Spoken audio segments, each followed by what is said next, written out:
Untuk Ini masih materi background perkuliahan hari Mas. ini, ya, kita bahas mengenai pemasaran farmasi dan juga bauran pemasaran, ya. Untuk supaya semuanya lebih fokus, jadi semuanya saya mute all, ya.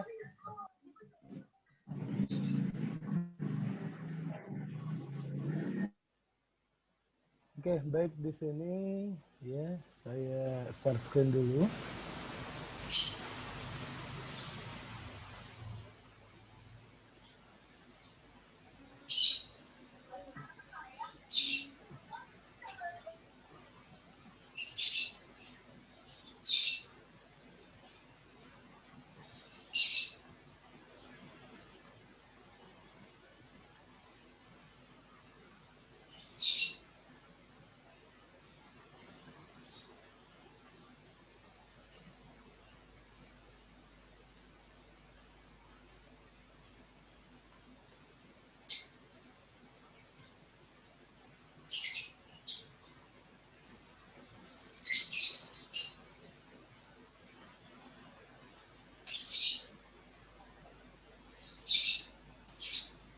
Ya, sudah kelihatan semua untuk share screen saya. Sudah ada? Belum, Pak. Belum.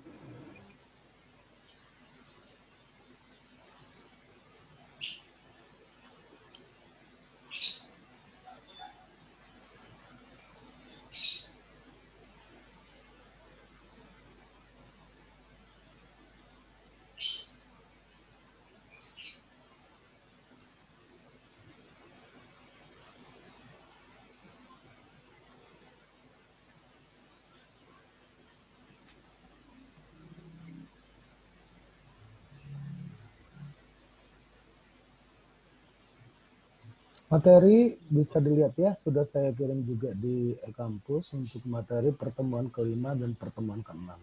Ya. Jadi nanti silakan dicek.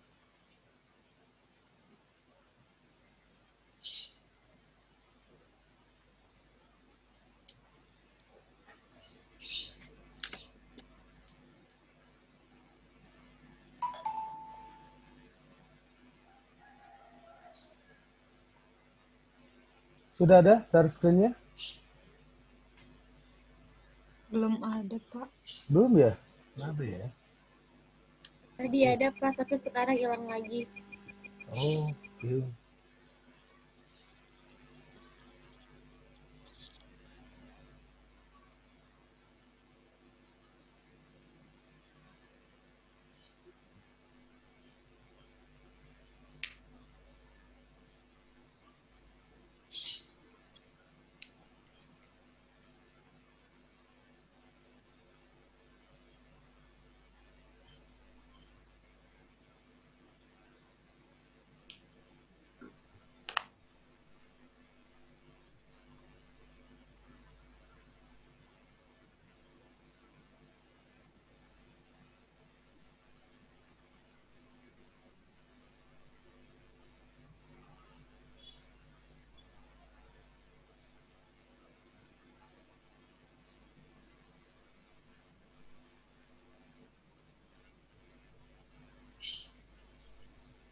Kenapa ini tidak komen?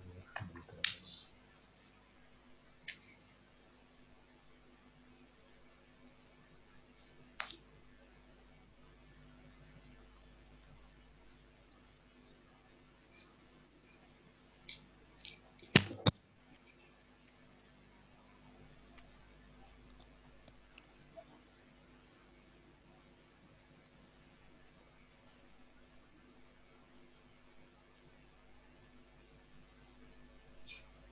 Gimana, sudah ada belum?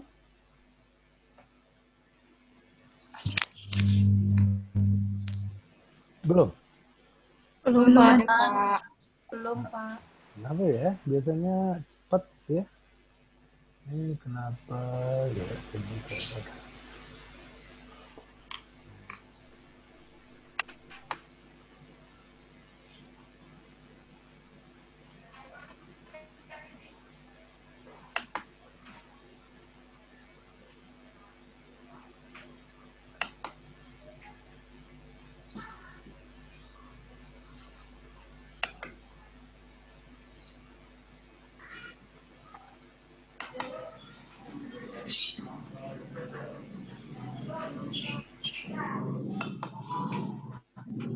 Udah ada, Pak. Udah. Oke ya, baik ya. Oke, baik, yang kita bahas kali ini yaitu pemasaran farmasi ya. Jadi dalam pemasaran farmasi ini yang kita bahas ya, apa itu pemasaran farmasi dan bagaimana caranya melakukan perencanaan di dalam pemasaran ya. Baik, di sini untuk proses pemasaran kita lihat ya. Oke, sebentar. Tolong semuanya di mute all ya, biar fokus ya. Di mute semua. Oke, saya mute all semua ya, sebentar. Di dalam proses pemasaran, tentunya di sini yang sangat erat hubungannya seorang marketing ingin mencari apa saja tentunya informasi-informasi baik itu yang berada di pasar ya, dan begitu juga mengenai bagaimana caranya kita mengetahui apa keinginan, kebutuhan yang diinginkan oleh pasar ya. Nah, di sini tentunya industri ya memproduksi barang atau jasa ini adalah untuk didistribusikan ke pasar, tentunya adalah ke pembeli ya. Nah, begitu juga industri ini untuk memasuki pasar tentunya harusnya adanya komunikasi ya. Nah, jadi antara komunikasi atau barang jasa yang diproduksi oleh industri yang disebarkan atau didistribusikan ke pasar tentunya untuk mendapatkan suatu keuntungan ya. Keuntungan yang maksimal. Keuntungan yang maksimal itu yang bagaimana? Tentunya adalah untuk mendapatkan efektivitas ya.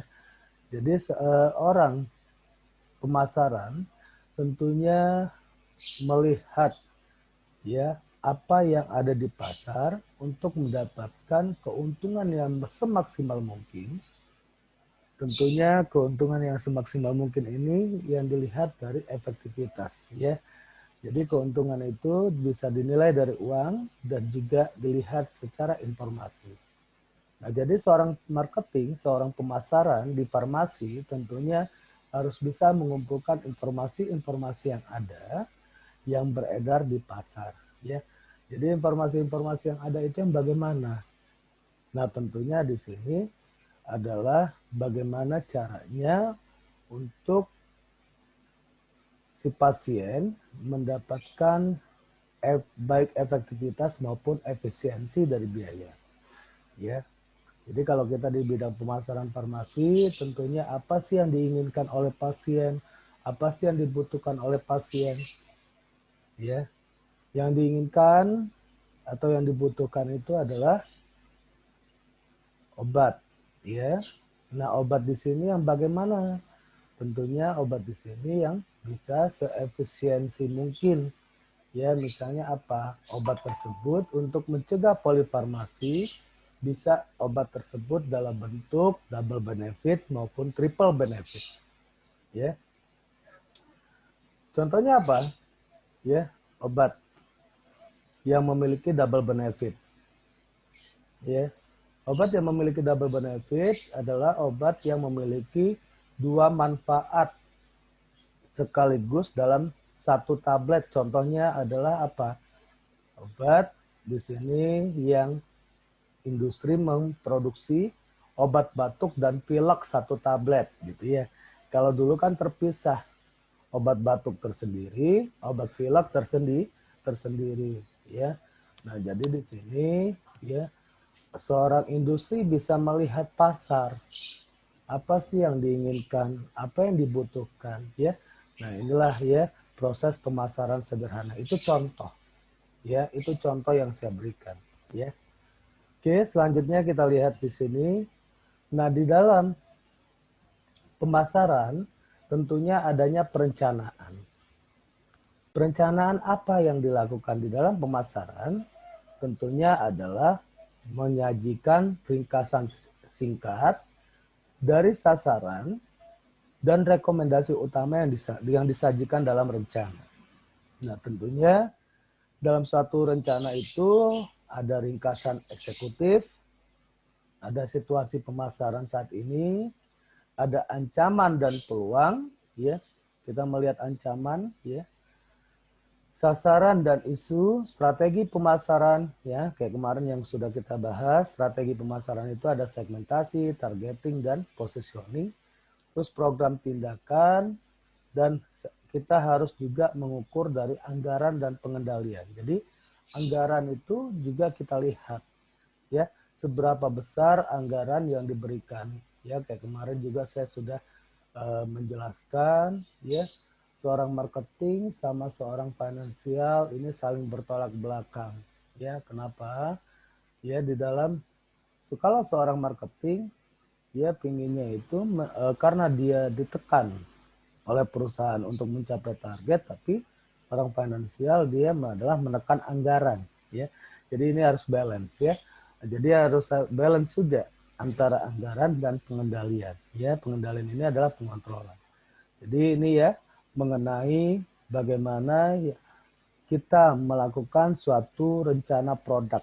Jadi kalau kita membuat suatu produk, ya, marketing plan-nya, perencanaan bisnisnya, ya, atau perencanaan pemasarannya, ya ini isinya ya, ada ringkasan eksekutif, situasi pasar, ya, ada ancaman enggak dan peluang. Ya, kita lihat dulu. Kalau seandainya produk kita betul-betul emang produk kita adalah new product atau kita sebut dengan produk pioner, ya. Jadi produk pioner itu apa? Kita yang pertama sekali mencetuskan suatu obat. Ya. Kenapa? Yang disebut dengan produk pioner ini dia bisa memenangkan pasar. Ya, karena dialah yang pertama sekali yang mencetuskan dan memperkenalkan. Contoh kita lihat di sini, ya. Kayak untuk obat mah, sampai sekarang Proma itu sampai sekarang bisa memenangkan pasar. Kenapa? Dialah yang pertama sekali yang memproduksi obat antasida dalam bentuk tablet. Dulu ya pertama sekali obat antasida itu adalah pertama sekali yang produksi adalah polisilen. Ya. Jadi polisilen ini masih dalam bentuk sirup. Nah, setelah polisilen keluarlah Milanta, ya masih dalam bentuk sirup. Terus keluarlah Waisan. Akhirnya Proma lah yang mencetuskan pertama sekali dia bikin dalam bentuk tablet antasida. Dan itu adalah efektif dan lebih efisien harganya. Kenapa efektif? Karena tablet bisa dikantongin, ya, dibandingkan dengan sirup harus kita membawa sendok, ya. Jadi si pasien, jadi kita seorang marketing kita harus bisa melihat sejauh mana, ya, si pasien ini bisa mendapatkan kepuasan dari produk yang kita bikin. Jadi tentunya kita harus melihat, ya. Nah, disinilah yang kita lihat kalau emang kita adalah produk pioner pertama sekali yang memproduksi, itu tentunya berarti kita memiliki peluang. Ya. Nah, kalau peluang ini sendiri tentunya ada ancaman, ya. Ancaman ini pasti nanti ada perusahaan lain yang mengikuti produk kita, ya. Bagaimana caranya untuk mengatasi ancaman? Nah, ini kita harus bikin juga di dalam suatu perencanaan produk, ya. Terus sasaran kita siapa? Yang produk yang akan kita bikin. Nah, ini juga kita harus tahu, ya, sasaran kita bagaimana, strategi pasar kita bagaimana, program tindakan dan anggaran, ya. Baik, nah di sini kita lihat, ya, apa saja yang ada di dalam rencana pemasaran. Pertama kita lihat adalah ringkasan eksekutif. Jadi menyajikan pandangan singkat atas rencana yang diusulkan agar ditinjau dengan cepat oleh manajemen. Ya, kita lihat ya, misalnya kita membuat suatu produk. Ya, jadi seorang marketing, oh ini yang memiliki peluang. Produknya bagaimana? Nah, produknya apakah sasarannya bagaimana, segmentasi pasarnya nanti kita lihat ya. Jadi tentunya di sini ini disajikan secara singkat. Ya, dari ringkasan eksekutif ini menggambarkan suatu produk itu ya agar bisa di ACC atau di accept oleh manajemen. Kemudian situasi pemasaran. Nah, ini yang kita lihat ya. Bagaimana caranya menyajikan data di latar belakang yang relevan mengenai pasar, produk, persaingan dan distribusi ya. Jadi dilihat situasi pemasarannya, kemudian dianalisis yang ini yang tadi ya, ancaman ya ataupun peluang yang mempengaruhi produk. Terus sasaran kita siapa ya. Jadi sasaran kita siapa? Tentunya distributor kah, pangsa pasar kah, mendapatkan keuntungan yang lebih besar tidak ya. Terus strategi pemasaran kita menyajikan pendekatan pemasaran yang luas untuk mencapai sasaran dalam rencana ya. Jadi ini yang kemarin strategi pemasaran yang kita bahas, ada segmentasi, ada targeting dan ada positioning STP ya. Terus program tindakan kita apa saja yang kita lakukan ya dalam memperkenalkan suatu produk tersebut ya. Terus berapa biayanya ya. Jadi ini ya harus bisa mengspesifikasikan siapa yang akan melaksanakan dan kapan dilakukan ya. Tentunya di sini kita melihat hubungannya dengan anggaran atau biaya yang diberikan ya. Oke, sekarang kita lanjutkan. Nah, anggaran di sini tentunya tujuannya untuk melihat apakah nanti ya produk yang kita rencanakan itu mendapatkan keuntungan apa kerugian. Jadi bisa kita estimasikan atau kita proyeksikan, kita melihat sejauh mana ya. Jadi untuk yang mendapatkan dari dilihat dari hasil laporan keuangan ya. Jadi tentunya ya kalau bisa ya tentunya mendapatkan keuntungan ya, karena kenapa? Di dalam suatu proses perencanaan ini adalah yang utama sekali atau yang sangat diperhatikan adalah mendapatkan keuntungan yang semaksimal mungkin untuk perusahaan ya agar efektif dan mendapatkan goal atau tujuan yang diinginkan oleh perusahaan. Jadi ini ya kita harus perhatikan anggaran ya. Pengendalian, nah ini kita lihat bagaimana kemajuan rencana. Kita lihat growth atau pertumbuhan. Ya, ada pertumbuhan tidak? Ya. Apakah produk nanti ya, karena kenapa? Produk tersebut tidak selamanya bisa memenangkan pasar. Contoh kita lihat produk-produk suplemen dari minuman kesehatan. Dulu yang terkenal itu adalah Krating Daeng. Betul nggak ya? Dulu terkenal itu Krating Daeng.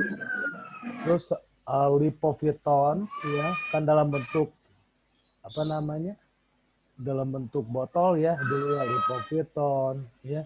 Tapi sekarang yang memenangkan pasar justru orang yang lebih simpel mencarinya dan mendapatkan, dan harga juga yang lebih efisien. Contohnya apa? Extra Joss. Ya, sekarang Extra Joss. betul. Yang memenangkan dari suplemen minuman sekarang adalah Extra Joss. Karena harganya lebih murah, manfaatnya juga lebih terkenal, ya harganya murah, manfaatnya lebih terkenal dan gampang dibawa kemana-mana, ya dibandingkan dengan yang botol. Nah ini ya, jadi kita seorang marketing juga bagaimana ya melihat apakah produk kita itu bisa menang pasar tidak, bagaimana ya. Nah ini yang harus kita perhatikan, ya. Nah inilah dalam melakukan suatu perencanaan di pemasaran. Nah sekarang kita lihat implementasi pemasaran. adalah proses yang mengubah strategi dan rencana pemasaran menjadi tindakan pemasaran untuk mencapai sasaran pemasaran strategi. Nah, tentunya di sini yang harus kita perhatikan, ya, kita harus adanya strategi-strategi dalam melakukan pemasaran. Ya, apa strategi yang harus kita lakukan? Kita harus melihat segmentasi pasar kita siapa. Kita harus tahu target pasar kita siapa. Ya. Terus bagaimana posisi produk kita bagaimana. Ya. Jadi ini ya. Jadi bagaimana caranya kita mengimplementasikan pemasaran. Begitu juga untuk pengendalian. Dalam pengendalian, kita mengukur dan mengevaluasi hasil strategi dan rencana pemasaran, tindakan, perbaikan untuk memutuskan bahwa sasaran pemasaran itu tercapai. Nah, tentunya di sini kita harus tahu, ya. Jadi dari segmentasi, target, dan positioning, tentunya kita harus tahu bagaimana caranya kita mengevaluasi dari strategi yang kita lakukan tadi, segmen, target, dan positioning. Caranya bagaimana? Caranya kita mengukurnya. Ya. Jadi contohnya segmentasi pasar kita tadinya hanya misal kita di industri kita memproduksi, ya. Jadi hanya untuk daerah kita di Bogor. Ya. Bogor itu didampingin atau sebelahnya itu wilayahnya itu di mana? Kita bisa segmen pasar kita lebih luas. Kemana? Ke Jakarta, ke Cianjur, ya. Terus itu kemana? Yang di tengah-tengah Bogor itu Jakarta boleh, Cianjur boleh, terus tentunya Depok, ya. Jadi bahkan kita akan meluaskan juga, ya, kalau bisa se-Indonesia, ya. Kenapa kok Kalbe Farma itu bisa memenangkan pasar farmasi? Ya, dia disebut dengan perusahaan raksasa farmasi. Karena dia memiliki cabang se-Indonesia. Nah, itu sebetulnya, ya, ini adalah strategi sebetulnya. Jadi bukannya kitanya itu pasar kita itu bukannya hanya di daerah kita saja. Nah, tentunya ini semuanya harus ada pengendalian, ya. Bagaimana caranya kita mengendalikan pasar? Ya, tentunya kita melihat masing-masing wilayah, ya, apakah targetnya tercapai apa tidak. Ini kita bisa mengetahui dalam melakukan pengendalian pemasaran, ya. Tentunya kalau tidak tercapai, ya, kayak kamu deh, saya tanya, apotek generik masih ada enggak? Masih, Pak. Masih. Coba lihat apotek generik itu sebentar-sebentar tutup. Kenapa? Ya, Betul gak? Kenapa? K24 juga sama. Kenapa? Tahu nggak jawabannya? Kenapa? Kalau nggak capai target 3 bulan, tutup sama perusahaannya. Ditutup. Ya. Kenapa? Ya karena tidak menguntungkan. Makanya itu harus dikendalikan, diukur, dan dievaluasi. Ya. Jadi kita juga, ya. Jadi ini tugas seorang marketing. Kalau emang betul-betul dia tidak bisa menguntungkan, ya, nah itu tentunya itu harus dievaluasi, ya, hasilnya bagaimana. Oke, sekarang kita lihat proses pengendalian itu yang bagaimana. Nah ini ya, pertama kita harus menetapkan sasaran atau kinerja, ya. Menetapkan sasaran kinerja itu yang bagaimana, apa yang akan ingin kita capai. Yang kedua, mengukur kinerja. Apa sih yang terjadi? Ya. Terus yang ketiga, mengevaluasi Ya, mengapa hal ini terjadi? Terus barulah dilakukan perbaikan, barulah kita ambil tindakan. Ya, jadi tentunya di sini, ya, misalnya di sini yang ingin kita capai apa? Apotik itu semuanya ditarget, nggak ada apotik yang nggak ditarget. Saya tanya, apotik BUMN juga ditarget kok. Betul nggak? Apotek Kimia Farma, ada yang kerja di Kimia Farma tidak? Tidak ada, Pak. Oke, apotek kamu ditarget semua nggak? Target, Pak. Tiap tahun naik tidak? Naik, Pak. Naik, iya. Pasti itu, ya. Nah, itulah adalah melihat pertumbuhan, ya. Nah, Naik, Pak. karena kalau nggak kayak gitu, ya, kalau nggak ada pertumbuhan di dalam melakukan suatu usaha, ya, itu bahkan tidak adanya kemajuan. Nah, tentunya yang kita capai, nah di sini ya, yang ingin kita capai, nah tentunya target ini tentunya harusnya adanya growth ataunya pertumbuhan. Nah, dalam suatu melakukan target yang telah ditargetkan, kalau tidak tercapai, apa yang terjadi? Kalau tidak tercapai target, apa yang terjadi? Kerugian. Hmm? Kerugian. Hah? Kerugian, Pak.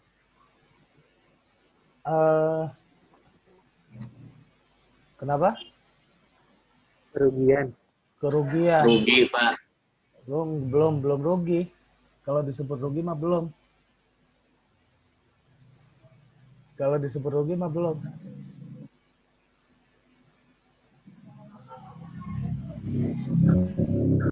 Apa yang terjadi? Penurunan. Ya.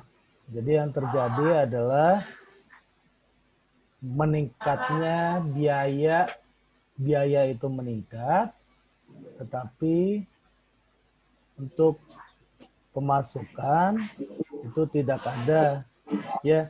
Tapi belum termasuk kerugian. Kalau kerugian kan fatal ya, semuanya blok ya langsung, ya. Jadi yang terjadi bagaimana? Ya tentunya di sini yang kita harus evaluasi. Kenapa itu terjadi? Nah makanya ya, nanti ini pengalaman saya, ya. Saya dulu sebagai brand manager, ya, di Brataco Chemical, itu alhamdulillah saya 5 tahun waktu masih bujang, ya. Itu 5 tahun saya di sana sebagai kepala cabang. Nah ini pengalaman saya. Jadi bagaimana caranya kita untuk di sini mencapai target yang telah ditargetkan oleh perusahaan. Ya, nanti setelah UTS mungkin saya jabarkan ya pengalaman saya bagaimana caranya mencapai target. Jadi semua salesman di sini ya itu salesman ini targetnya misalnya kayak kamu di apotek. Target kamu dalam sebulan contohnya adalah 300 juta. Contoh ya, ini contoh. Atau 400 juta deh, lebih gampang. Ya. Jadi 400 juta, jadi dalam 1 minggu, dalam 1 bulan, kamu bagi dalam 1 minggu, per minggu. Jadi 400 juta dibagi 4. Ya, sebulan itu kan 4 minggu.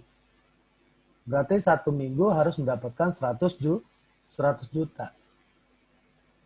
Nah, kalau kita sebagai pemimpin di sana, kita harus dilihat ya, dalam seminggu itu apakah sudah mencapai nggak 100 juta. Gitu loh. Jadi tentunya ini yang harus kita, ya. Mengapa hal ini terjadi? Ya karena kita nggak mengendalikan. Kalau kita mengendalikan, ya, jadi dalam 1 minggu 100 juta, minggu kedua 100 juta, minggu ketiga 100 juta, minggu keempat 100 juta, 400 juta, kan berarti betul nggak? Berarti ya masuk target. Gitu caranya kita mengontrol target. Ya. Jadi kita harus mengetahui ya target kita itu dalam 1 minggu. Ya kalau bisa dalam 1 hari, kenapa enggak? Ya, jadi ini yang harus kita lakukan. Ya, jadi tindakan perbaikannya bagaimana?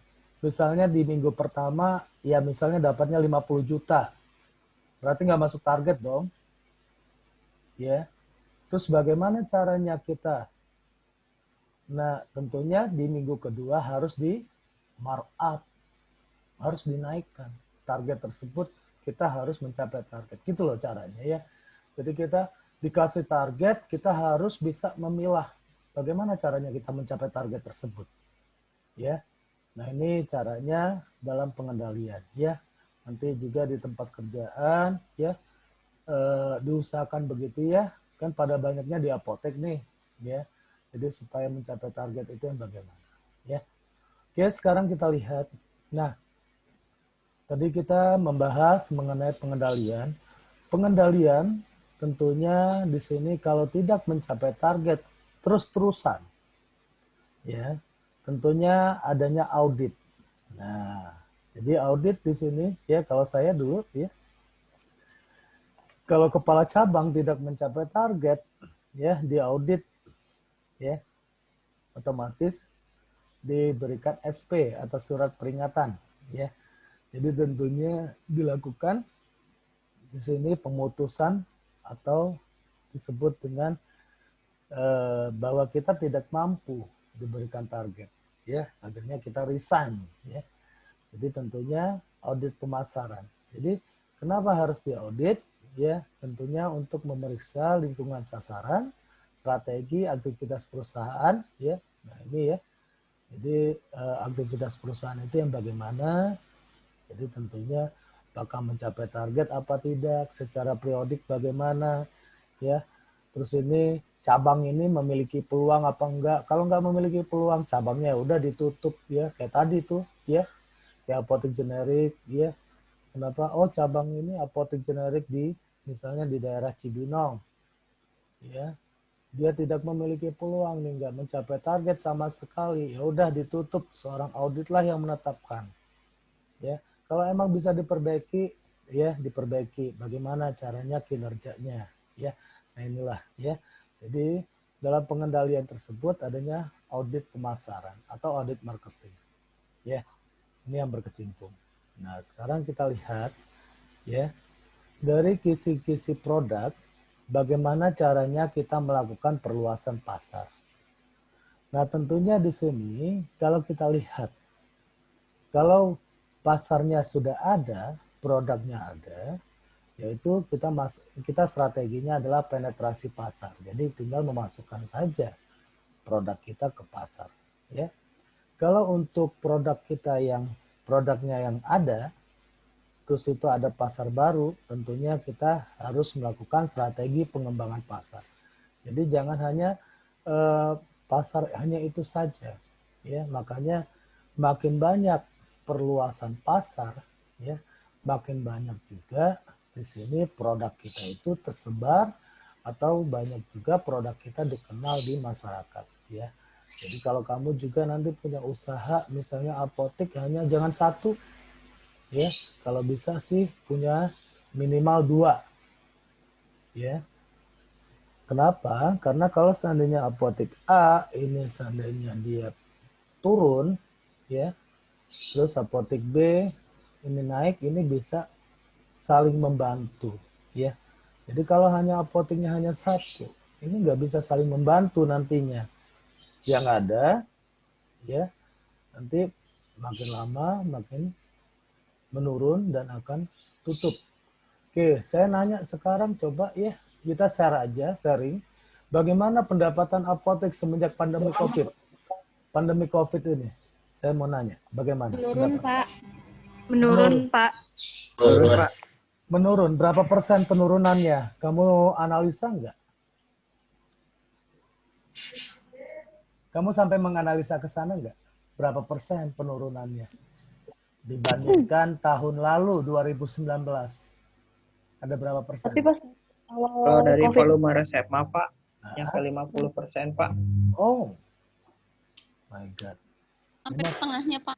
50% ya? banyak pengeluaran juga, Pak, buat beli hazmat gitu. Oh, oke. awal-awal.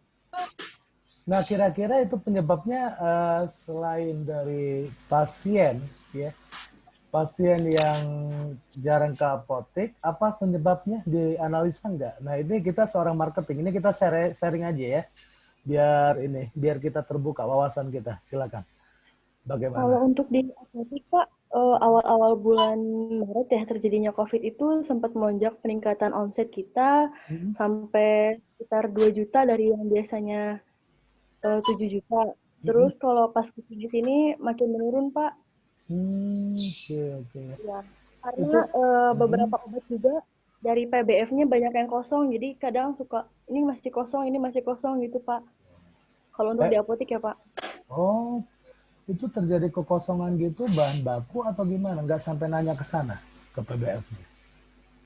Kurang tahu, Pak. Jadi kita udah berkali-kali order, misalkan kayak multivitamin gitu untuk vitamin C, tapi Oh tetap iya. nggak tahu juga, Pak, dari suppliernya. Ya, inilah ini negara kita ya. Negara kita itu kayak gitu. Sering memanfaatkan situasi.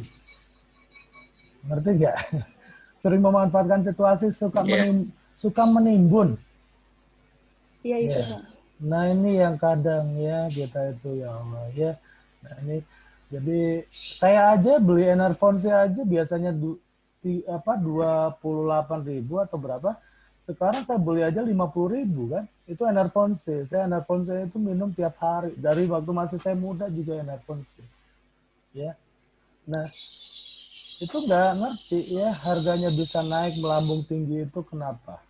Ya. Jadi ini juga saya juga nggak habis pikir gitu ya. Nah inilah ya jadi emang jadi kayak COVID kayak gini ya sebetulnya kan apa namanya ya kita juga sih yang harus bisa mengawasi semuanya gitu ya kayak kemarin yang mengenai masker aja kan harganya melonjak melambung tinggi betul nggak?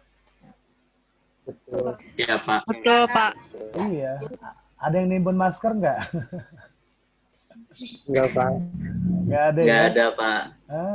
Sampai ada mahasiswa di mana ya kemarin itu ya di daerah ya pokoknya di luar pulau daerah Sulawesi gitu ya jadi ada temannya di sana kuliah juga minta masker gitu ya dibelilah semuanya masker ini di apotek sampai apotek pada habis semuanya masker dan dan itu udah ditransfer uangnya 50 juta dari temannya yang ada di kalau nggak salah di Selandia Baru ya.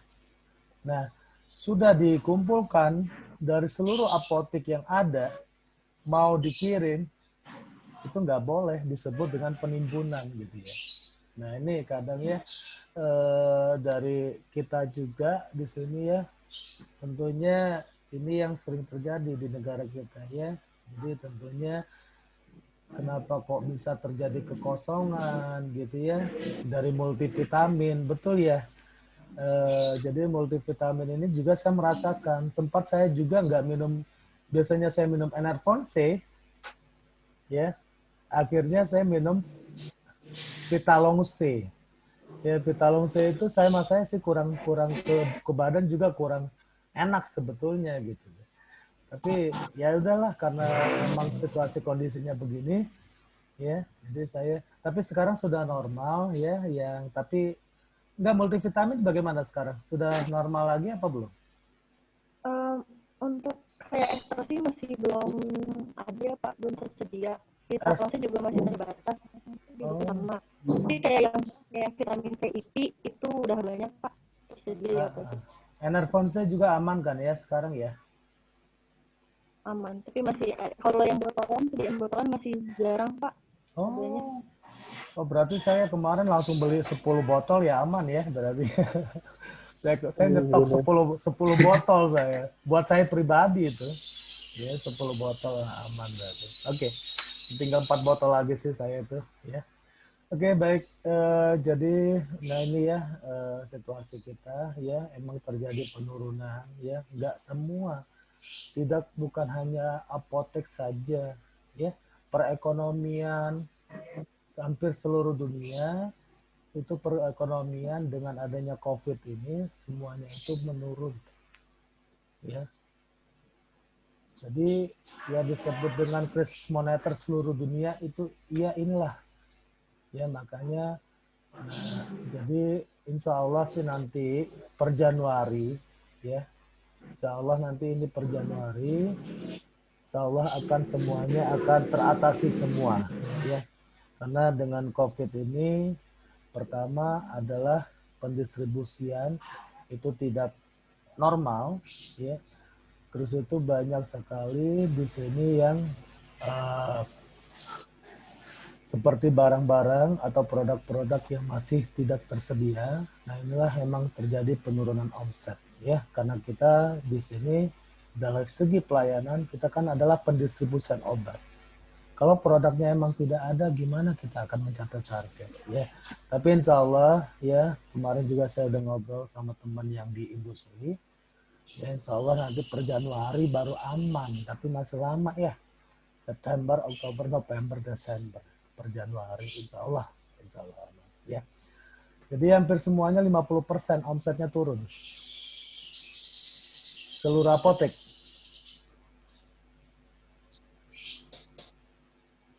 Ya. Hampir 50% semuanya turun Ya, omset. Pak, di rumah sakit juga. Oh iya, rumah sakit juga Rumah sama. sakit juga bisa. Okay. Tapi kalau di RSUD aman ya? Ada yang di RSUD enggak? Kalau RSUD mah aman. Kenapa saya bilang aman?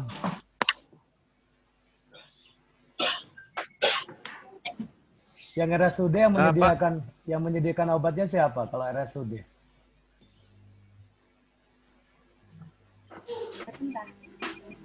RSUD, Puskesmas yang menyediakan obatnya siapa? Ada nggak yang kerja di RSUD? Ada Pak. Ya, biasa. Yang menyediakan obatnya biasanya siapa? Yang di RSUD ada? Yuk, coba kita sharing aja.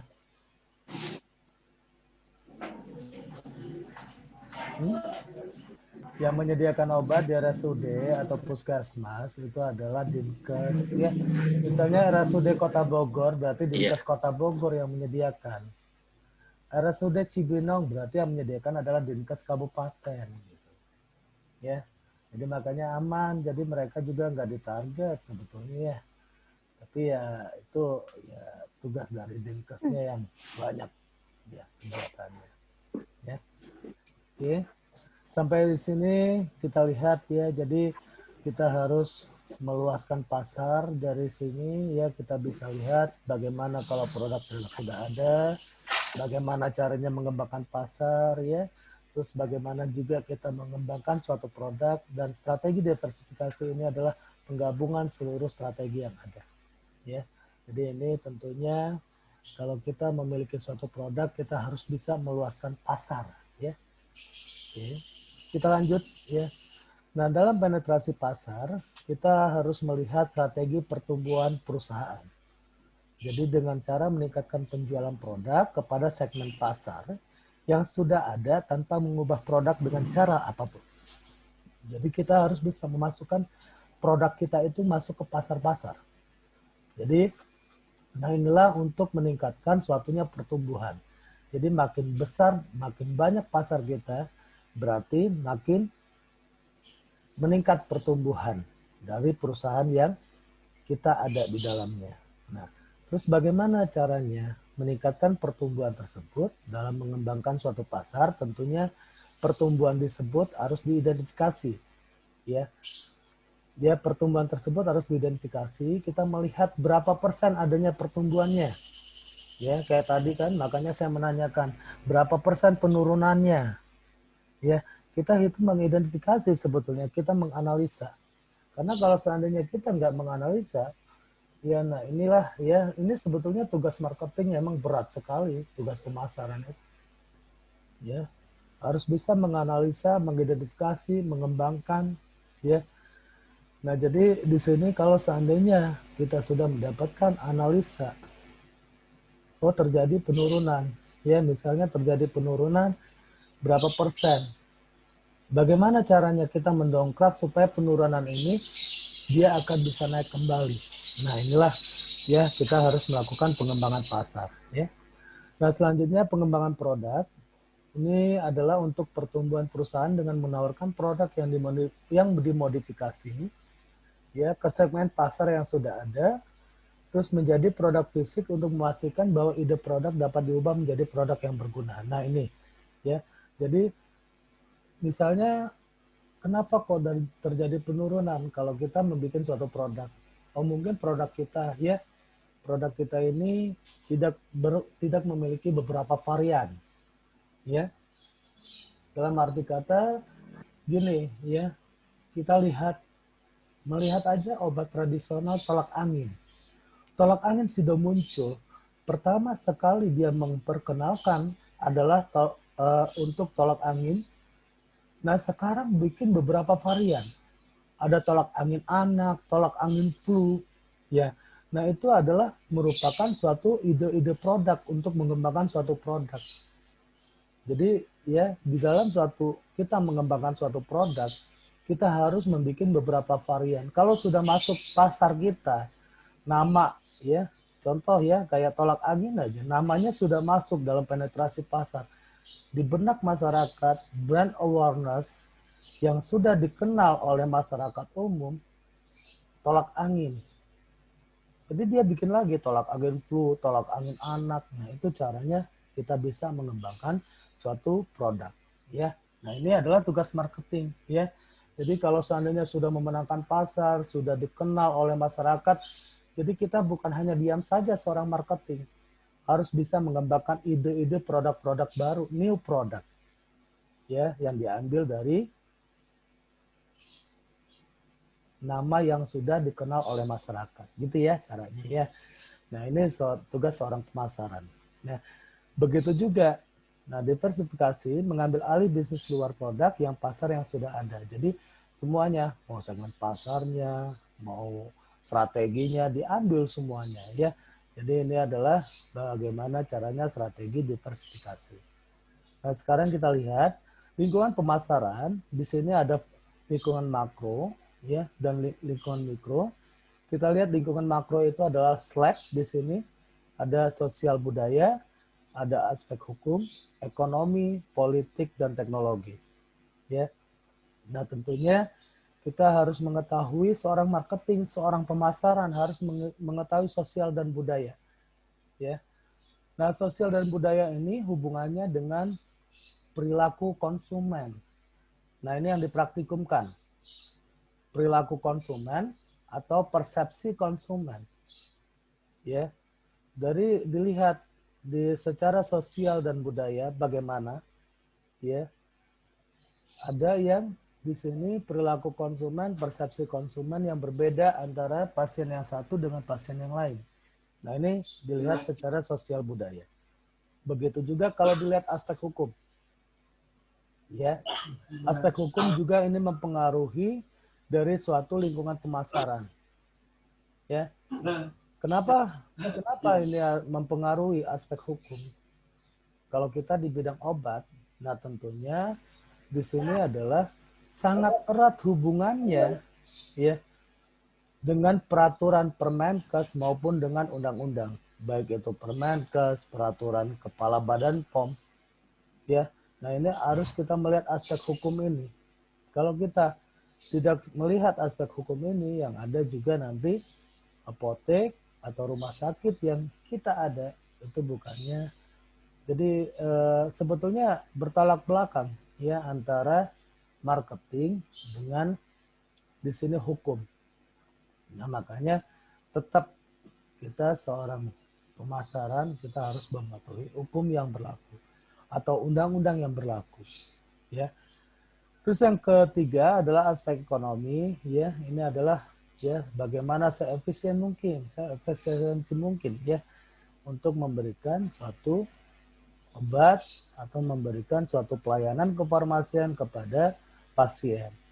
Terus aspek politik ya ini ya suka di dalam pemasaran kadang juga dimasukkan aspek politiknya. Ya contohnya apa aspek politik di dalam pemasaran? Ya, misalnya adalah pengobatan gratis ya. Pengobatan gratis dari partai apa, kadang ini juga dimasukin ya. Nah, jadi ini kan otomatis kita kerjasama dengan partai politik Ya, sebetulnya ya bisa kita seorang marketing untuk menggenjot penjualan ya. Jadi kita bisa ya, misalnya partai X ingin melakukan pengobatan secara gratis ya. Misalnya di mana ya? Di tempat B ya. Di tempat B ini otomatis obat-obat apa yang disediakan. Nah, kita yang memasukkan obat tersebut ini bisa ya. Terus kalau aspek teknologi, nah ini tergantung dari produk yang kita ada. Ya. Jadi ini yang disebut dengan produknya apakah menggunakan teknologi yang lebih canggih ya atau gimana, karena ini sangat juga erat hubungannya dengan biaya. Ya. Jadi ini lingkungan makro, ada lingkungan mikro. Yang kedua adalah yang harus diperhatikan adalah pelanggan. Ya. Jadi lingkungan mikro itu terdiri dari pelanggan, distributor, pemasok, kompetitor, dan masyarakat umum. Ya, jadi ini kita harus melihat karena kenapa ini bisa berdampak langsung dengan kinerja dari perusahaan. Kalau pelanggan kita tidak ada, ya otomatis kinerja perusahaan kita juga akan menurun.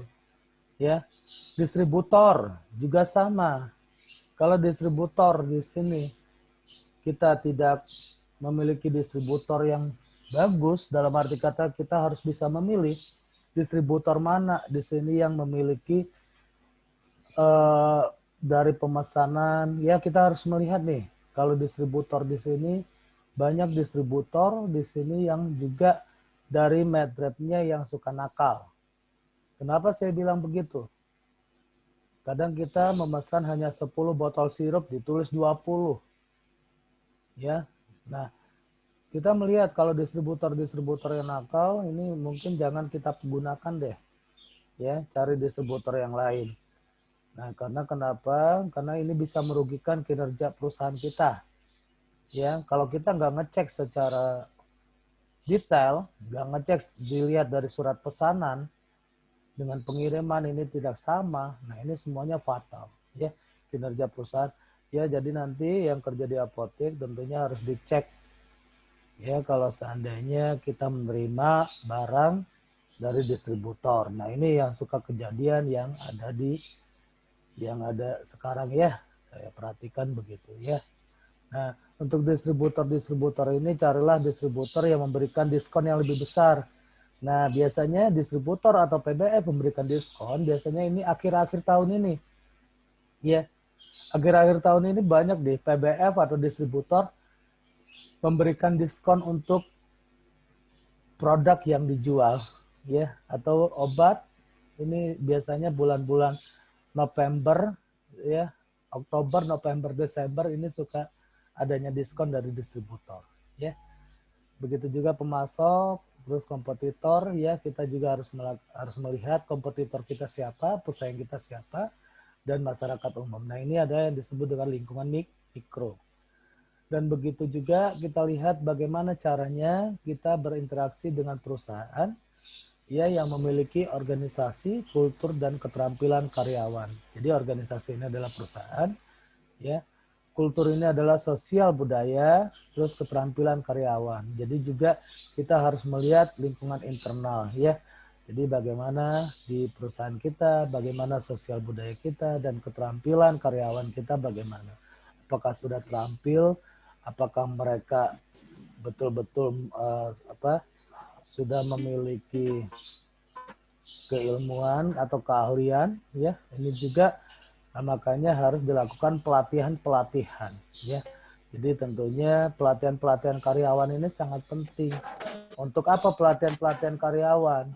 Untuk meningkatkan sumber daya manusia itu betul-betul mereka ahli sesuai di bidangnya ya. Oke, nah tentunya di sini kita lihat ya dari perusahaan ya. Di sini perusahaan itu ada kultur, organisasi, dan SDM. Ini sangat erat hubungannya dari pemasok, kompetitor, publik, distributor, dan pelanggan. Semuanya ini ya dari bentuk gambar ya. Gambar di sini dia tidak bisa semuanya harus kita lihat. Pemasok kita siapa ya, kompetitor kita siapa ya. kita ke pabriknya ke siapa, distributor dan pelanggan. Nah ini juga ya, ini harus kita perhatikan di dalam pemasaran farmasi. Satu lagi adalah di dalam pemasaran farmasi itu ada lingkungan fisik yang harus kita perhatikan. Lingkungan fisik ini yang bagaimana? Tentunya adalah kelompok masyarakat yang peduli terhadap lingkungan, sangat memperhatikan kegiatan bisnis agar tidak merusak lingkungan. Jadi apa saja? Ada dua faktor utama, ya. Pertama adalah sumber daya alam yang terbatas, yang kedua adalah polusi. Jadi juga ini kita harus perhatikan, ya, kayak sekarang kita juga ini adalah wabah ini, ya, pandemik ini, ya, ini juga harus kita perhatikan, ya, lingkungan fisik. Karena kenapa? Jadi makanya kalau lingkungan, ya, apalagi kan pandemik ini kan seluruh dunia. Jadi makanya lingkungan fisik ini juga ya mempengaruhi dari suatu bidang marketing atau pemasaran. Ya, jadi kita sebut dengan wabah itu adalah polusi, ya. Terus itu sumber daya alam juga terbatas. Makanya sekarang ya seluruh bidang aspek di dalam marketing atau di bidang pemasaran, ya apalagi kalau kita di bidang pelayanan, seluruh aspek kegiatan perekonomian di seluruh dunia pada hari ini betul-betul lumpuh. Ya, jadi bukannya hanya di apotek kamu saja yang turun 50%, hampir seluruh usaha. Ya. Jadi ini yang kita bahas kali ini di bidang pemasaran farmasi. Sampai sini ada yang ditanyakan untuk pemasaran farmasi?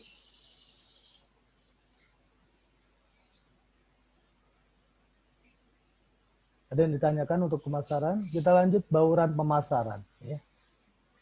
Oke, bauran pemasaran sini sudah nampak atau disebut dengan marketing mix? Belum, Pak. Sudah, Pak. Sudah, Pak. Sudah ya? Sudah, Pak. Oke, nah tadi kita membahas mengenai pemasaran di farmasi, ya ada lingkungan makronya, lingkungan mikronya, ya terus lingkungan dari fisik, ya. Terus juga kita membahas bagaimana segmentasi kita, target kita, ya, strategi kita di dalam bidang pemasaran farmasi. Nah, sekarang kita membahas untuk materi selanjutnya adalah bauran pemasaran, itu yang disebut dengan marketing mix, ya. Jadi dalam bidang di seorang pemasaran ini harus mengetahui apa itu marketing mix, ya. Jadi marketing mix ini adalah suatu alat untuk melihat bagaimana mencapai tujuan pemasaran dalam memenuhi target pasar. Ya, target pasar kita itu siapa? Nah, tentunya di sini kita harus betul-betul melihat target pasar dengan tujuan. Ya. Target pasar kita siapa? Tujuan untuk pemasaran ini siapa? Nah, ini kita lihat menurut Bapak Marketing Sedunia, ini menurut Bapak Philip Kotler, ya, bahwa di sini adalah bauran pemasaran adalah alat pemasaran yang digunakan untuk meyakinkan objek pemasaran atau target pasar yang dituju. Jadi objeknya siapa? Nah, sekarang kita lihat, ya. Nah, ini kalau dari marketing manajemen menyebutkan bahwa bauran pemasaran kumpulan dari variabel pemasaran yang dapat dikendalikan oleh suatu badan usaha mencapai tujuan pemasaran dalam pasar sasaran. Nah, sekarang kita lihat berdasarkan Ade Paine, ya. Jadi di sini unsur atau elemen internal yang membentuk program pemasaran, jadi yang merupakan salah satu konsep universal yang telah dikembangkan dalam pemasaran. Nah, sekarang dari pengertian dari pakar atau dari ahli tersebut, dulu hanya yang diperhatikan itu hanya 4P. Price, place, product, dan promotion. Ya. Jadi kita melihat, ya. Jadi kita seorang marketing atau seorang pemasaran, kita melihat dari harga, dari produk, dari promosi yang kita lakukan, dan tempat atau distribusi, ya, yang kita ada. Nah, sekarang sudah berubah, ya. Jadi price, product, promotion, dan place. Nah, ini juga harus diperhatikan people, orangnya, terus prosesnya, dan evidence, ya. Jadi Kalau dulu hanya 4P, ya, sekarang menjadi 7P, ya. Oke, sekarang kita lihat ya satu persatu apa yang dikatakan disebut dengan marketing mix, ya. Marketing mix itu karena ada tujuan pemasaran, karena adanya produk, ada target pasar, struktur pasar, perilaku pesaing, isu-isu global, ya, ini dilihat dari sosial budaya yang tadi, ya, terus posisi pasar, ya, positioning, ya, terus portofolio produk. Nah, kita lihat satu persatu untuk produk. Kalau untuk produk, yang harus kita perhatikan adalah yang pertama desain produk, ya. Desain produk kita itu yang bagaimana? Bikin produk yang betul-betul yang lebih menarik, ya. Menarik dalam arti kata apa? Otomatis yang bisa memikat dari konsumen atau dari pengguna, ya. Jadi kalau seandainya produk yang kita desain tidak bagus, ya, nah otomatis orang juga tidak tertarik, ya. Begitu juga bagaimana dari produk kita, apakah menggunakan teknologi yang canggih, ya. Itu juga diperhatikan karena kenapa ini sangat erat hubungannya dengan biaya.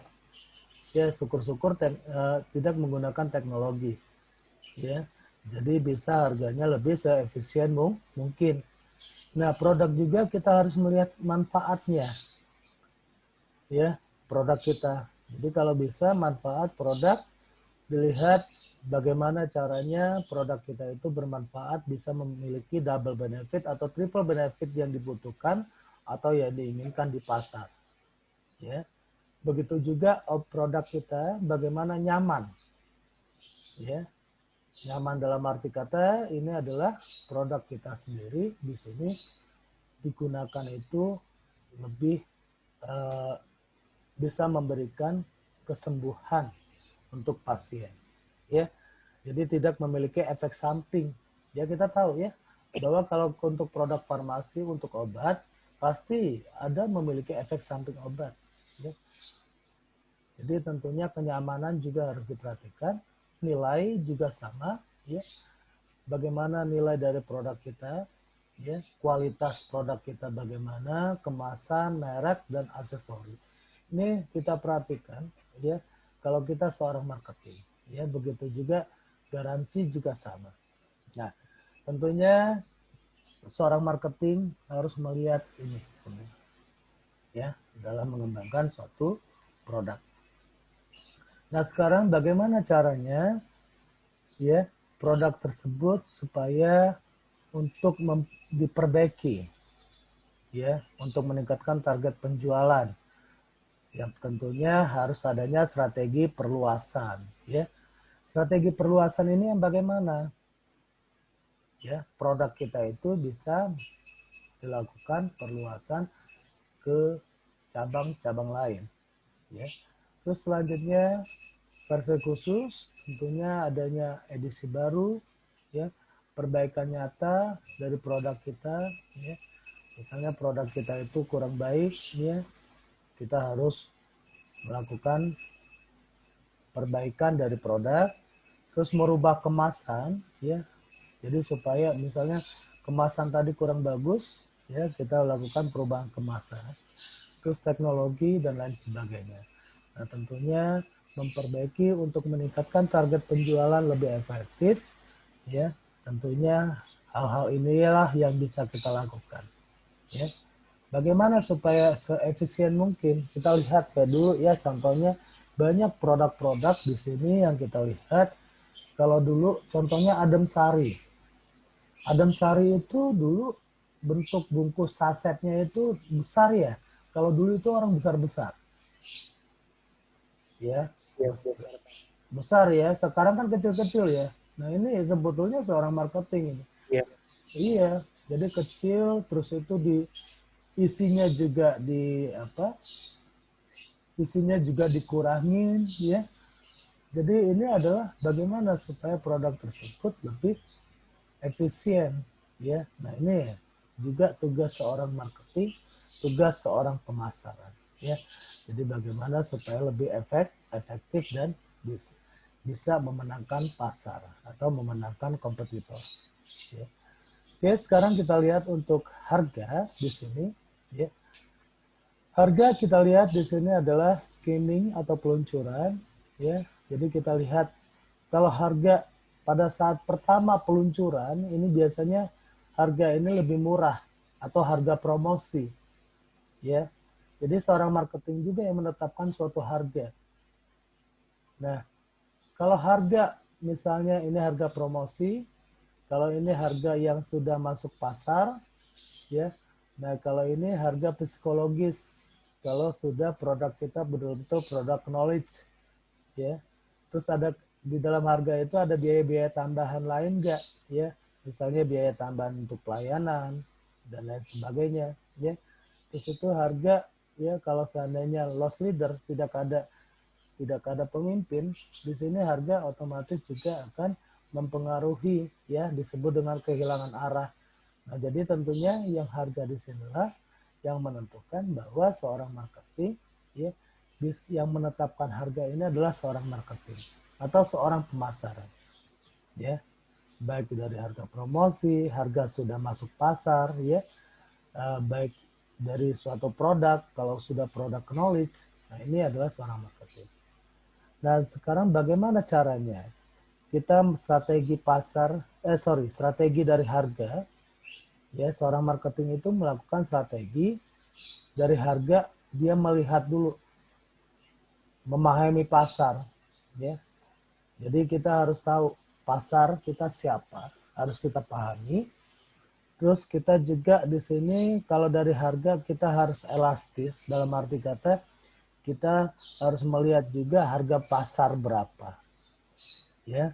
Terus kita juga harus melihat harga dari kompetitor atau harga dari pesaing, ya. Terus selanjutnya promosi. Nah, promosi di bauran pemasaran ini tentunya melakukan penawaran khusus, ya, melakukan pengiklanan, ya. Terus itu melakukan uji coba, ini ya, uji coba ini, ya, kayak kamu diberi produk yang gratis, ya, not for sale, ya, berarti adalah produk tersebut adalah produk untuk uji coba yang not for sale, ya. Terus itu ada direct mailing, ya, jadi promosi kita bisa memberikan promosi, ya, kepada langsung baik itu perusahaan, ya, maupun kepada pasien, ya. Terus itu boleh promosi itu melalui leaflet atau poster, ya. Promosi itu melalui hadiah, ya. Promosi itu melalui persaingan, ya, kompetitor kita, ya. Jadi kita memberikan promosi adalah untuk melakukan persaingan, ya. Promosi juga bisa patungan atau bareng dengan yang lain, ya. Oke, dalam promosi tentunya yang harus kita perhatikan adalah bagaimana caranya membuat konsumen agar sadar dari produk atau jasa yang kita punya. Jadi seorang marketing di sini, ya, kita dari melakukan promosi, jadi bukan hanya sekedar promosi, karena promosi ini kan mahal, ya, apalagi promosi di televisi itu hitungannya per detik. Per detik itu biasanya bisa berapa juta, gitu ya. Nah, jadi bagaimana caranya? Biasanya promosi yang dilakukan. Makanya di sini seorang marketing, seorang pemasaran kita lihat, ya. Sekarang apa hubungannya ya Mama Dedeh? Ya, Mama Dedeh juga dibawa-bawa gitu loh. Ya, kenapa Mama Dedeh dibawa-bawa? Karena Mama Dedeh adalah seorang seorang ustazah yang ternama gitu ya. Jadi kenapa? Jadi melihat supaya bagaimana supaya dikiranya Mama Dede ini yang minum apa? Mama Dede iklannya apa? Promosinya. Ayo. Wait, Ada. Pak. Hah? Mama Dede apa contohnya? Iklannya? Bukan Pak. Pak. Hah? Pak. Biskuit. Minuman Pak. Iya, minuman apa? Kelas Mama. segar ya. Nah, kelas segar. Minuman cap kampak. Hmm? Kaki 3. Nah, cap kaki 3. Iya. Larutan penyegar cap kaki 3. Mama Dede aja dibawa-bawa gitu ya. Padahal kan Mama Dede seorang ustazah. Tapi itu adalah untuk mengambil simpati orang supaya tahu ya produk itu, oh ternyata Mama Dede minum larutan penyegar cap kaki 3 juga gitu kan. Jadi itu sebetulnya itu memanipulasi dari orang yang melihat gitu ya. Ya, jadi kayak dulu pertama sekali ya Freshcar aja kita lihat Freshcar. Ya. Freshcar pertama sekali yang sebagai artis yang diambilnya siapa? Agnes Monica kan? Agnes Monica. Iya, Agnes Monica. Oh, siapa yang nggak kenal sama Agnes Monica? Apalagi kalau laki-laki kenal banget dah sama Agnes Monica gitu kan. Ya, jadi betul diambilnya yang betul-betul yang ini ya. Jadi itu otomatis produk Agnes menggunakan itu gitu ya. Nah, jadi inilah bagaimana caranya ya memanipulasi supaya konsumen sadar dari produk atau barang itu ya bisa menggunakan artis-artis ternama ya. Jadi itu sebetulnya di dalam bidang promosi juga. Jadi nggak boleh hanya sekedar promosi. Jadi bisa menanamkan benak di konsumen itu caranya gitu ya. Jadi baik itu promosi, baik pun jingle, ya jingle-jingle yang dibuat oleh suatu produk tersebut. Ya jingle-jingle itu kan kayak apa? Pasukan bodrek maju jalan, nah itu ya. Itu sebetulnya kan jingle juga ya. Jadi makanya kadang itu ya itu bisa mempengaruhi benak dari konsumen ya. Jadi kalau nanti kamu di marketing juga itu harus diperhatikan. Nah, sekarang kita lihat place, ini adalah tempat ya. Tempat di sini adalah kita harus melihat ya. Jadi tempat kita itu yang mana di sini untuk gudang ya, bagaimana di sini untuk eceran, bagaimana bisa penjualan langsung ya, bisa dari orang ke orang, bisa menjual online ya, bisa melalui surat menyurat ya, mail order ya. Terus itu selanjutnya bagaimana supaya tempat tersebut ya di mana produk produsen sampai konsumen dapat diakses oleh konsumen. Tentunya di sini yang harus diperhatikan kalau untuk tempat semakin banyak tempat yang mudah untuk mendapatkan atau membeli produk semakin baik bagi bisnis. Jadi makanya kalau tempat ya ini yang tadi yang juga sudah saya singgung bahwa kalau tempat itu lebih bagus, lebih banyak, otomatis produk yang kita sebar itu makin luas. Ya, jadi makanya di sini semakin banyak tempat yang mudah untuk mendapatkan atau membeli produk atau jasa, maka semakin baik bagi bisnis. Ya. Nah, sekarang kita masuk ke people. People ini terdiri dari siapa saja? Terdiri dari karyawan, manajemen, kultur, layanan pelanggan. Ya, jadi, nah ini ya sekarang ya, jadi tentunya kita harus memperhatikan juga karyawan, manajemen, kultur dan layanan pelanggan juga harus ada. Ya, layanan pelanggan ini apa? Ya, misalnya ada terjadi suatu kasus-kasus dari produk yang tidak diinginkan. Ya, makanya sekarang kalau produk ya kayak Indofood sekarang itu sudah ada layanan pelanggan. Ya, jadi ini layanan pelanggan ini adalah untuk memastikan kepada konsumen bahwa adanya perlindungan konsumen. Ya, kalau seandainya terjadi sesuatu hal yang tidak diinginkan dari produk yang ada, ya. Jadi layanan pelanggan ini juga harus diperhatikan. Nah, bagaimana caranya? Di sini ya yang harus kita lihat dalam orang-orang atau orang yang mewakili bisnis di sini, ya tentunya yang harus diperhatikan adalah karyawan. Ini yang dilihat dari image, ya. Image itu sangat penting. Kenapa? Karena yang harus diperhatikan image di sini adalah merupakan gambaran yang diberikan oleh produsen kepada konsumen. Jadi dari karyawannya, dari misalnya standar yang dilakukan, ya di perusahaan itu sudah standar internasional atau masih standar nasional, ya.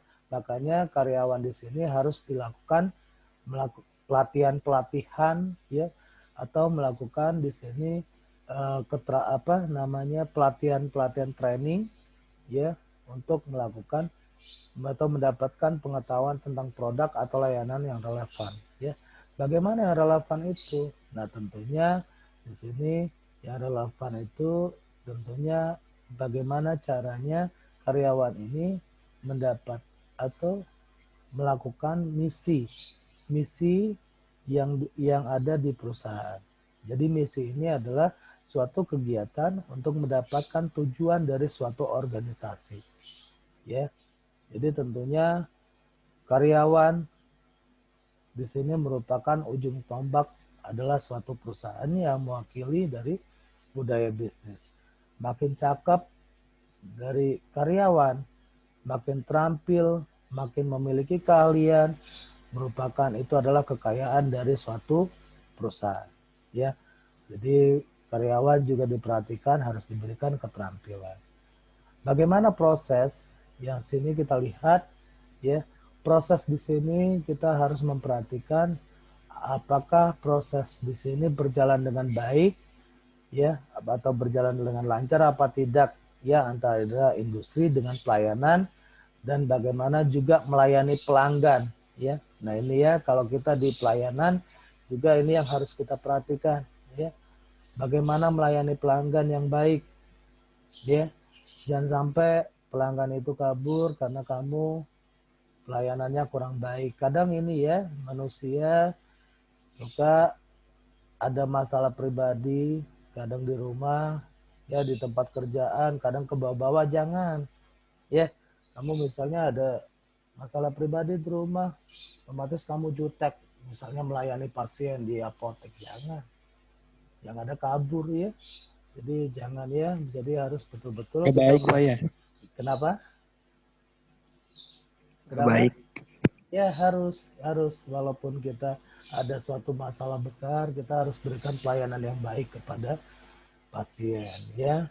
Jadi jangan sampai dibawa-bawa di tempat kerjaan. Ya, nah ini yang sering terjadi nih, ya. Ayo aja masalah di rumah dibawa-bawa, ribut sama suami, ya. Udah mukanya cetus itu kalau seadanya di apotek biasa kayak gitu, ya. Ibu-ibu ya, jangan sampai. Ya, oke, layanilah pasien sebaik mungkin, ya, yang ada di apotek, ya. Jadi ini adalah masuknya ada dalam satu proses, ya. Nah, bagaimana caranya kita orang bisa menikmati layanan kita, ya? Tentunya salam senyum sapa, ya. Pertama sekali, bagaimana kita mendapatkan layanan tersebut, ya.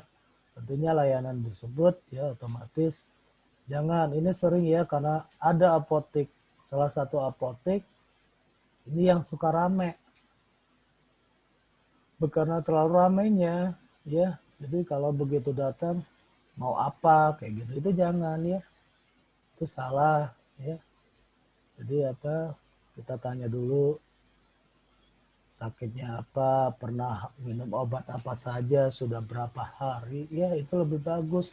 Cuman ya saya sayang banget ya apotek kalau yang rame itu sekarang jadi kayak beli kacang gitu ya, kayak beli warung loh sekarang apotek itu. Kenapa demikian saya tanya? Ya, karena juga apotek karena ditarget Pak. Wah itu jawabannya begitu ya. Jadi kita jual aja Pak. Terus nanti kalau resep dokternya gimana? Gitu kan. Jadi kan bingung ya. Kadang juga obat keras dijual aja, apalagi nggak masuk target sekarang. Itu jangan ya. Kalau bisa ya kita lebih bagus. Ya, di sini sesuai dengan prosedur hukum yang berlaku, sesuai dengan undang-undang, ya, atau sesuai dengan peraturan, ya. Jadi tentunya kita berikanlah pelayanan yang baik, ya. Bagaimana caranya memberikan pelayanan yang baik kepada pasien? Kalau di apotek, tentunya kita berikan pelayanan informasi obat, ya, pelayanan informasi obat. Setelah kita screening resep, pertama kita screening resep, ya, misalnya resep tersebut apakah betul-betul bisa kita sediakan apa tidak. Karena banyak sekali resep sekarang yang dipalsukan. Ya, hati-hati ya. nanti apotekernya digantung. Pernah nggak kamu terima resep-resep yang palsu? Pernah nggak? Kenapa fotokopian? Fotokopi. Betul. Pernah. Dicek nggak surat izin praktek dokternya? Masih berlaku nggak? Nah ini ya, coba dicek tuh surat izin praktek dokter ini juga kadang sip dokter ini juga dipalsukan. Padahal bukan sip dokter si A gitu loh. Ya juga ini juga harus diperhatikan ya. Nanti yang ada apotekernya yang apotekernya yang kena gitu ya. Jadi ini juga harus diperhatikan. Nah, kita screening resep, setelah screening resep kita sediakan ya. Nah, pada saat kita memberikan kepada pasien, kita berikanlah pelayanan informasi obat ya. Pelayanan informasi obat itu yaitu cara penggunaannya, berapa kali sehari ya kayak gitu ya. Nah, inilah ya. Jadi otomatis ya pasien itu tidak akan kemana-mana ya, pasti ke kita. Nah, terus di mana mereka mendapatkan layanan? Ya tentunya di tempat kita ya. Ini ada pelayanan kefarmasian. Sekarang pelayanan kefarmasian tujuannya untuk apa? Untuk mendapatkan kepuasan pasien. Bagaimana kita memberikan kepuasan kepada pasien? Ya. Nah, caranya tentunya kita harus berkontak langsung dengan pasien, kita harus reminders atau mengingatkan ya. Terus itu pasien juga harus mendaftar ya. Terus itu dia adalah sebagai pelanggan dan juga mengisi dari isian dan adanya tingkatan teknologi. Nah, jadi di sini tentunya dalam pelayanan bisa menggunakan tingkatan teknologi ya. Sekarang juga sudah sistem IT ya, tentunya dalam proses menggunakan tingkatan teknologi. Otomatis di sini kita sudah menggunakan sistem informasi manajemen yang ini linknya satu sama lain. Ini bisa kontak langsung ya. Jadi lebih enak sekarang ya, lebih canggih. Nah, sekarang kita lanjut physical evidence. Nah, di sini kita harus cerdas ya. Tidak boleh lesu, terus adanya terbuka, nyaman dan fasilitas juga harus diperhatikan ya. Nah, jadi bagaimana caranya ya? Jadi tentunya kita lihat ya, smart, cerdas apa lusuh ya. Jadi ini kita lihat ya, kita harus cerdas ya, nggak boleh lusuh. Terus itu harus trendy ya, modern, dulu kuno ya, jadi nggak boleh ya. Jadi kita berikan yang terbaik ya. Terus itu bagaimana caranya ya, kita kalau dulu tempat kita itu gelap ya, orang kan dulu kan apa, irit ya, jangan ya, lebih bagus tempat kita pelayanan itu lebih terang, lebih bagus ya. Terus berikanlah dengan kata-kata yang baik ya, atau romantis ya. Terus itu kita harus bisa menjaga kebersihan ya. Ya syukur-syukur kayak emang ada musik ya. Kalau seandainya di apotek kan orang kan nyaman ya kalau ada musik ya, musik ya. Terus itu apakah tempat kita itu baik apa enggak ya, di lingkungan kita ya, bersih apa enggak ya, wangi apa enggak ya. Jadi ini juga yang mempengaruhi dari suatu pemasaran ya, tentunya bauran pemasaran. Kalau ini yang saya contohkan adalah di bidang pelayanan ya. Oke, kira-kira nah kalau ini bauran pemasarannya tadi di bidang pelayanan. Sekarang saya tugas ya, untuk tugas Sabtu depan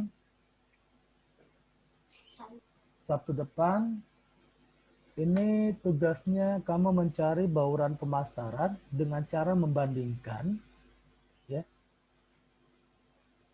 Cari bauran pemasaran dengan cara membandingkan produk. Produk apa yang kamu bandingkan? Misalnya yang kamu bandingkan adalah produk promah atau obat ya, obat mah. Obat mah yang kamu bandingkan di sini antara misalnya promah sama Milanta. Nanti dilihat ya, kalau promah ini harganya berapa ya. Terus produknya ini adalah formulanya apa Ya, produknya ini kenapa kok Promah ini lebih murah dibandingkan dengan Milanta?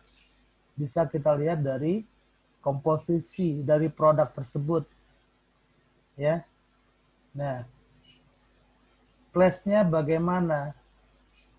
Promah dia memiliki perusahaan dari siapa? Dia memiliki anak cabang atau distributor. Distributornya kemana saja. Jadi kamu bandingin satu-satu, dilihat satu-satunya ya.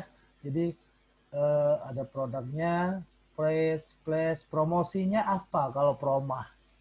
Gitu ya. Nah, dia menggunakan promosinya siapa? Oh, Deddy Mizwar. Ya, contohnya. Nah, terus habis itu people-nya apa? Karyawannya bagaimana di perusahaan tersebut? Ya, dari kita lihat PT Kalbe Farma kan, bagaimana caranya? Dia karyawannya itu supaya terlatih dan memiliki keahlian. Ya, terus itu prosesnya bagaimana? Dijabarkan satu persatu, ya. Nah, itu baru Promah. Kalau Milanta bagaimana? Ya, Milanta juga dijelaskan satu persatu, ya, semuanya dijelaskan. Nah, terus nanti kamu tarik kesimpulan dari Promah sama Milanta. Ambil, tarik kesimpulan. Di sini antara Promah sama Milanta. Kira-kira ini yang terbaik yang mana? Ya. Nah, jadi kita melihat secara marketing mix atau dari produk langsung. Ya. Silakan kamu pilih, ya. Pilihannya pertama adalah minyak angin.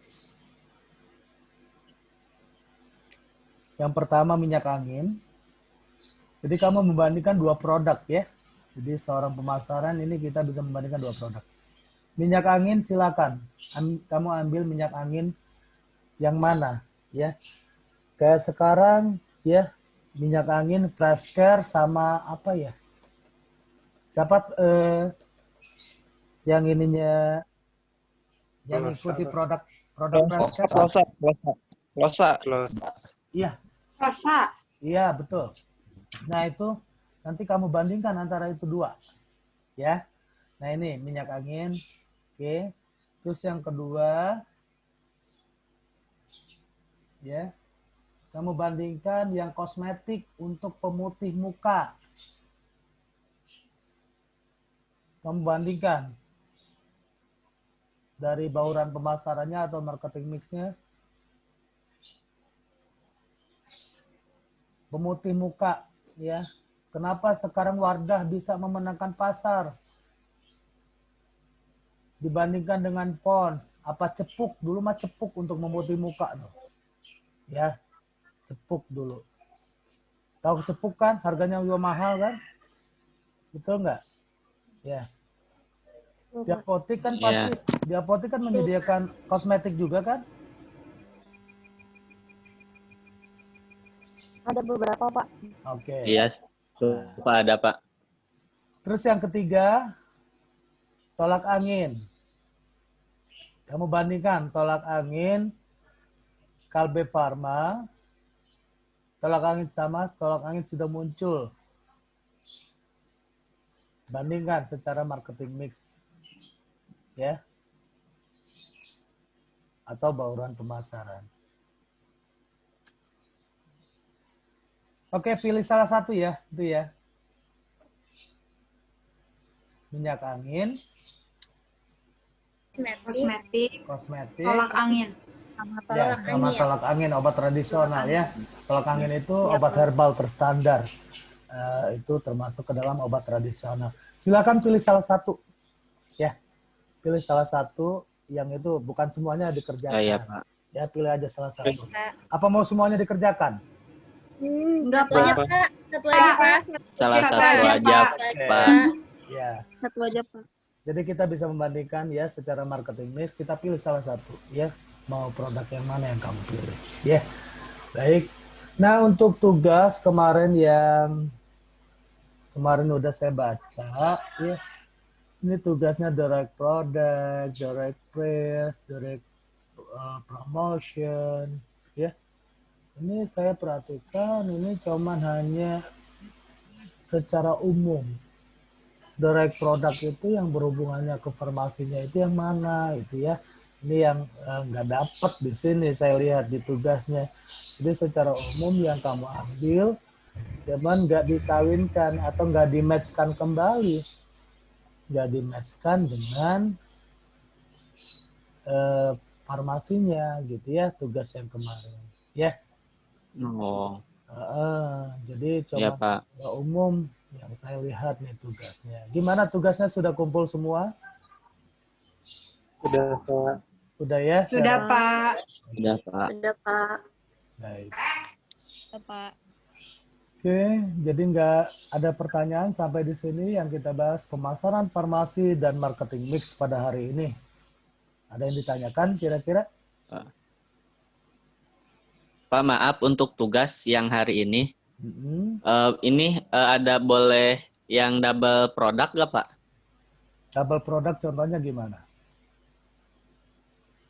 Contohnya antara mahasiswa produknya sama, ngebahasnya Preskare sama Rosa atau iya seperti itu Pak. Iya, nggak boleh kerjasama intinya. Ya, jadi boleh Oh, sama, ya. produknya boleh sama, tapi jangan sampai tulisannya sama. Ya, Baik, Pak. nah, Baik, Pak. nanti ngibulin saya lagi, Pak Ferry mah nggak bakalan tahu. Nanti saya bikin deh bentuk fontnya, yang satu Times New Roman, yang satu Calibri. Tetap aja, saya baca mah tetap aja. Kalibri. Jangan sama ya. Ya. Jangan, kalau bisa kerjakan sendiri deh. Ya. Baik, Pak. Oke, ada lagi yang ditanyakan untuk tugas? Kalau untuk pengumpulannya Pak? Pengumpulannya ya hari Sabtu besok jam 10. Terakhir ya. Terus saya mau Di-upload juga, Pak, apa gimana? di-upload. Di pertemuan berapa Pak? Di pertemuan ini 5 sama 6 Pertemuan ya. ke-5 Pak. Marketing mix itu ke-6. Berarti di pertemuan ke-6. Pertemuan ke-6 marketing mix. Ya. Kemarin mohon maaf ya, saya juga terlambat itu bikin instruksi tugas karena kemarin sempat server dari e-kampus itu down. Ya. Jadi karena down, karena kebanyakan yang Iya, masuk, jadi rebutan gitu loh. Jadi makanya saya untung diingatkan kemarin itu sama siapa, Diana ya. Diana WA saya, Pak, kok belum dimasukin? Astagfirullahaladzim, saya sampai lupa saya bilang. Eli. Karena sempat down kayak gitu, jadi makanya saya sempat sampai lupa. Waduh, Diana untuk diingatkan. Ya, tapi udah ya, semuanya udah masuk tugasnya. Ada yang belum masuk nggak? Tugasnya yang Sudah, kemarin. Pak. Sudah semua ya? Sudah, Pak. Ya, Pak. Sudah, Pak. Alhamdulillah. Pak. Oke, ada yang ditanyakan kembali sampai sini?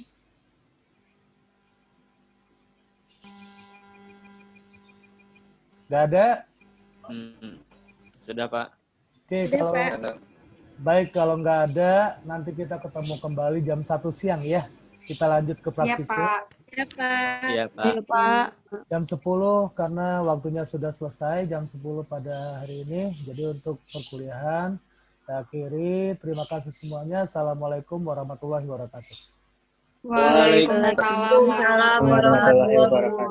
Terima Terima kasih, Pak. Terima kasih, Bapak. Terima kasih.